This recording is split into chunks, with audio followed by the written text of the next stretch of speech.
Before the market நான் சொல்லிகிட்டு இருக்கேன். ஸோ டுடே பேங்க் நிஃப்டி என்னென்னு பார்த்தீங்கன்னா அப் ட்ரெண்டில் தான், ஆல்ரெடி அப் ட்ரெண்டில் தான் போயிட்டுருக்கு. நான் ஏரோவும் போடுறேன்.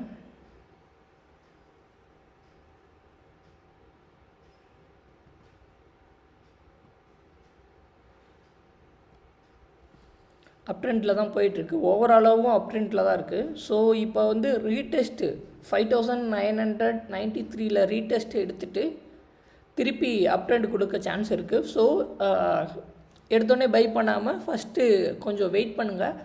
மார்க்கெட்டை ஒரு 10 மினிட்ஸ் 15 மினிட்ஸ் வெயிட் பண்ணுங்கள். அது வந்து மார்க்கெட் எப்படி போகுங்கிறத ரிஃப்ளெக்ட் பண்ணும். அப்போ நீங்கள் அந்த பை எடுங்க. இதை வந்து பேங்க் நிஃப்டி. ஸோ அடுத்து சென்செக்ஸும் அதே தான், சேம். சென்செக்ஸ் ஆல்ரெடி அப் ட்ரெண்டில் தான் இருக்குது. கொஞ்சம் ரீடெஸ்ட்மெண்ட் வந்து ஒரு 85,070 கொடுக்கும். ஸோ அதுக்கப்புறம் பை பண்ணுங்கள். நிஃப்டி ஆல்ரெடி அப் ட்ரெண்டு. ஸோ அதே மாதிரி 26,022 ரீடெஸ்ட்மெண்ட் கொடுக்கும். அப்போ நீங்கள் பை பண்ணுங்கள்.